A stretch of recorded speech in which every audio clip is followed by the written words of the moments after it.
আসসালামু আলাইকুম। দুপুর ২টার শীর্ষ সংবাদে স্বাগত জানাচ্ছি আমি শাহনাজ পারভীন। বিকেলে লন্ডন পৌঁছাবেন খালেদা জিয়া। প্রত্যর্পণের চাপের মধ্যেই শেখ হাসিনার ভিসার মেয়াদ বাড়ালো ভারত। প্রধান উপদেষ্টার সঙ্গে একান্ত বৈঠক জামায়াত আমিরের। লিফটে না তুলে আদালতে হাঁটিয়ে নেওয়ায় কামরুল ইসলামের চেঁচামেচি। বাজারে চালের ঘাটতি নেই, দাম বৃদ্ধি অযৌক্তিক বাণিজ্য উপদেষ্টা। প্রবাসীদের পাসপোর্টে নিয়ে যেয়ে সুখবর দিল সরকার। ১০০ টাকা মোবাইল রিচার্জে করই দিতে হবে ৫৬ টাকা ৩০ পয়সা। কানাডায় নিখোঁজ প্রবাসী বাংলাদেশি শিক্ষার্থীর মরদেহ উদ্ধার। ফ্রিজ, এসি ও মোটর বাইক উৎপাদনকারীদের কর দ্বিগুণ করল সরকার। চতুর্থবারের মতো সংসার ভাঙল জেনিফার লোপেজের। অস্ট্রেলিয়ায় সমুদ্রে প্লেন বিধ্বস্ত, পর্যটক সহ নিহত ৩। কানাডাকে নিয়ে যুক্তরাষ্ট্রের নতুন মানচিত্র প্রকাশ করলেন ট্রাম্প। এবং আমি কামড়াবো না, ভয় নেই, কমলা হ্যারিস। শুনছিলেন শিরোনাম, এবার বিস্তারিত। বিএনপির চেয়ারপারসন বেগম খালেদা জিয়া কাতারের আমিরের পাঠানো বিশেষ এয়ার অ্যাম্বুলেন্সে যোগে লন্ডনের উদ্দেশ্যে ঢাকা ছেড়েছেন। মঙ্গলবার রাত 11:30টার দিকে ঢাকার হযরত শাহজালাল আন্তর্জাতিক বিমানবন্দর থেকে অ্যাম্বুলেন্সটি লন্ডনের উদ্দেশ্যে যাত্রা করে। বাংলাদেশ সময় আজ বুধবার বিকেল 4টার দিকে খালেদা জিয়ার লন্ডনের হিথ্রো বিমানবন্দরে পৌঁছানোর কথা রয়েছে। এদিকে চিকিৎসক ও প্রয়াত আরাফাত রহমান কোকোর স্ত্রী সিথি রহমান সহ 15 জন খালেদা জিয়ার সফর সঙ্গী হচ্ছেন। দলটির নেতারা জানিয়েছেন, সরকারি কোনো পদে না থাকলেও খালেদা জিয়াকে হিথ্রো বিমানবন্দরে ভিআইপি প্রোটোকল দেওয়া হবে। সেখানে তাকে অভ্যর্থনা জানাতে অপেক্ষায় রয়েছেন বিএনপির ভারপ্রাপ্ত চেয়ারম্যান তারেক রহমান সহ হাজারো নেতাকর্মী। এদিকে 7.5 বছর পর ছেলে তারেক রহমানের সঙ্গে দেখা হবে খালেদা জিয়ার। গত বছরের অগস্ট ছাত্র জনতার গণ অভ্যুত্থানের মুখে পালিয়ে গিয়ে আশ্রয় নেওয়া বাংলাদেশের ক্ষমতাচ্যুত প্রধানমন্ত্রী শেখ হাসিনার ভিসার মেয়াদ বাড়িয়েছে ভারত। বিষয়টি অবগত রয়েছেন এমন সূত্র জানিয়েছে, শেখ হাসিনাকে প্রত্যর্পণে ঢাকার পক্ষ থেকে ক্রমবর্ধমান চাপের মধ্যেই তার ভিসার মেয়াদ বাড়ানো হয়েছে। 5 অগস্ট দেশব্যাপী বিক্ষোভের মুখে পদত্যাগের পর শেখ হাসিনা ভারতে পালিয়ে যান। এরপর থেকে সেখানে অবস্থান করছে ডক্টর ইউনূসের নেতৃত্বাধীন বাংলাদেশের অন্তর্বর্তী সরকার। গত 23 ডিসেম্বর শেখ হাসিনাকে প্রত্যর্পণে ভারতের পররাষ্ট্র মন্ত্রণালয়কে একটি চিঠি দিয়েছে। নাম প্রকাশ না করার শর্তে সূত্রটি জানিয়েছে, সম্প্রতি ভারতে অবস্থানের সুবিধার্থে সাবেক প্রধানমন্ত্রীর ভিসা বাড়ানো হয়েছে। ভারতের শরণার্থী এবং অ্যাসাইলম্যানের কোনো সুনির্দিষ্ট আইন নেই উল্লেখ করে দেশটিতে শেখ হাসিনার অ্যাসাইলাম মঞ্জুরের জল্পনা উড়িয়ে দিয়েছে সূত্রটি।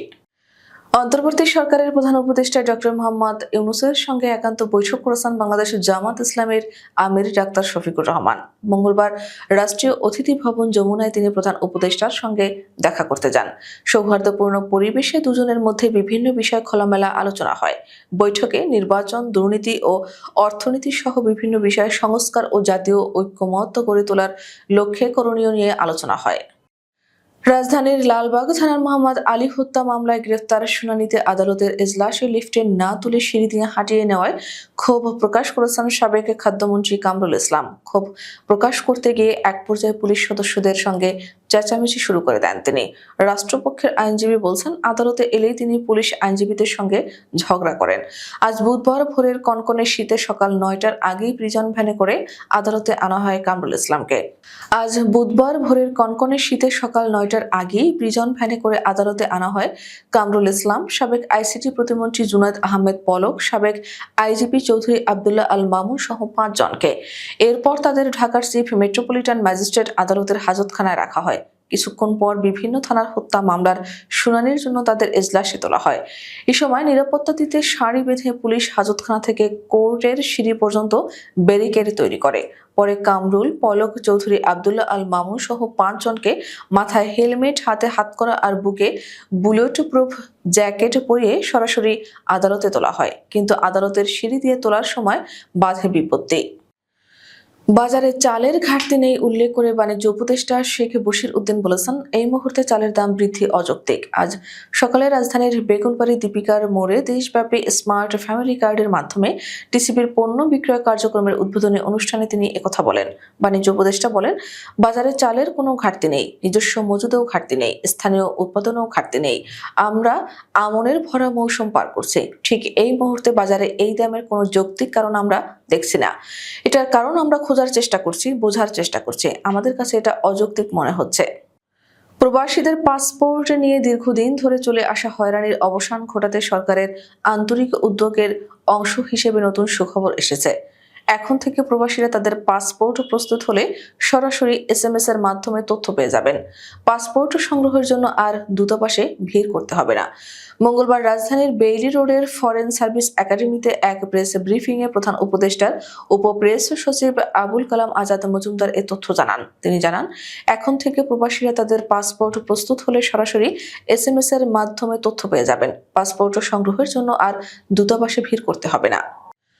মোবাইলে কল রেট ও ইন্টারনেট প্যাকেজের দাম যেখানে কমিয়ে আনার দাবি দীর্ঘদিনের, সেখানে আবারও বাড়তে যাচ্ছে গ্রাহকের খরচ।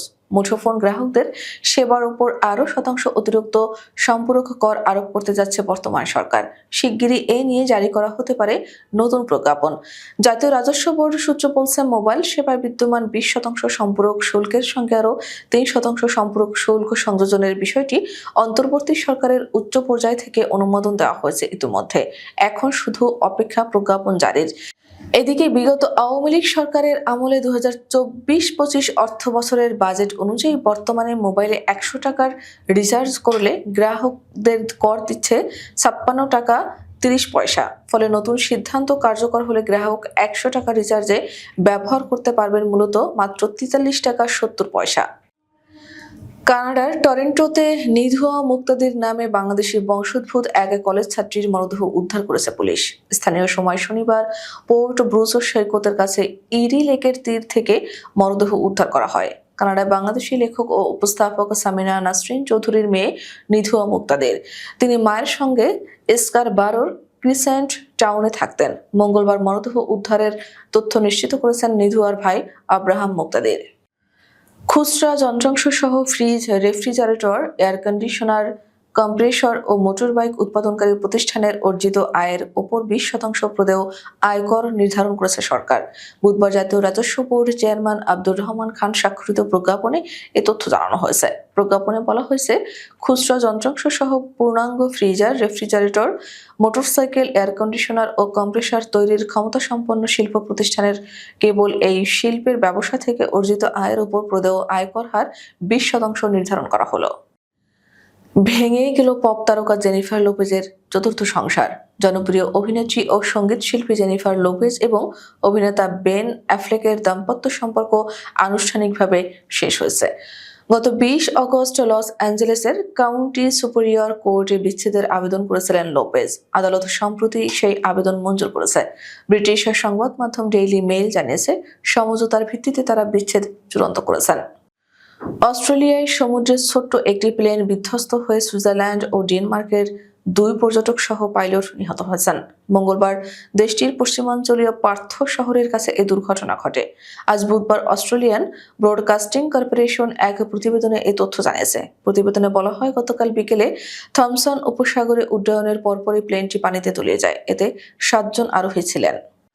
মার্কিন যুক্তরাষ্ট্রের নতুন মানচিত্র প্রকাশ করেছেন দেশটির নতুন প্রেসিডেন্ট ডোনাল্ড ট্রাম্প। এতে কানাডাকে যুক্তরাষ্ট্রের অঞ্চল হিসেবে অন্তর্ভুক্ত করে দেখানো হয়েছে। এমনিতেই ট্রাম্পের বিভিন্ন বক্তব্য বিবৃতি নিয়ে নেটিজনরা হাস্যরস করেন। এবার এই প্রকাশিত মানচিত্র নিয়ে তোলপাড় সামাজিক যোগাযোগ মাধ্যম। বুধবার ট্রাম্প তার সামাজিক মাধ্যম প্ল্যাটফর্ম ট্রুথ সোশ্যালে কানাডাকে মার্কিন যুক্তরাষ্ট্রের অংশ হিসেবে দেখানো এই মানচিত্র শেয়ার করেছেন, যেখানে ক্যাপশনে তিনি শুধু লিখেছেন, ওহ কানাডা। বুধবার এক প্রতিবেদনে এ খবর দিয়েছে ভারতীয় সংবাদ মাধ্যম এনডিটিভি।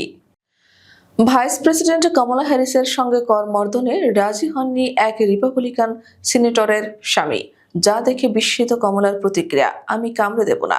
গত 3 জানুয়ারি ছিল বার্ষিকী শপথ গ্রহণের অনুষ্ঠান। সেখানে সিনেটের প্রেসিডেন্ট হিসেবে এখনো পর্যন্ত ভাইস প্রেসিডেন্ট থাকা কমলা হ্যারিসের নেতৃত্বে শপথ নেওয়া হয়। প্রতিটি কংগ্রেশনাল সেশনের শুরুতে নতুন সিনেটররা শপথ নেন। রিপাবলিকান সিনেটর ডেভ ফিশার গত নভেম্বরেই শপথ নিয়েছেন। এরপর তিনি আসেন ফিশারের স্বামী ব্রুসের পাশে, সেই সঙ্গে বাড়িয়ে দেন হাত। ব্রুস মুখে ধন্যবাদ বললেও করমর্দনে আগ্রহ দেখাননি, যা দেখে বিস্মিত কমলা বলেন, আচ্ছা ঠিক আছে, আমি কামড়াবো না, ভয় নেই। আমাদের পরবর্তী রাত 10টার শীর্ষ সংবাদ দেখার আমন্ত্রণ জানিয়ে এখনকার মতো বিদায় নিচ্ছি। দর্শক, ভিডিওটি শেষ পর্যন্ত দেখার জন্য আপনাকে অসংখ্য ধন্যবাদ। নিত্য নতুন সংবাদ পেতে আমাদের ইউটিউব চ্যানেলটি সাবস্ক্রাইব করুন ও নিয়মিত নোটিফিকেশন পেতে বেল বাটনটি ক্লিক করুন এবং আমাদের ফেসবুক পেজটিতে লাইক করুন। এছাড়াও আমাদের ভিডিওতে লাইক দিয়ে শেয়ার করুন। আল্লাহ হাফেজ।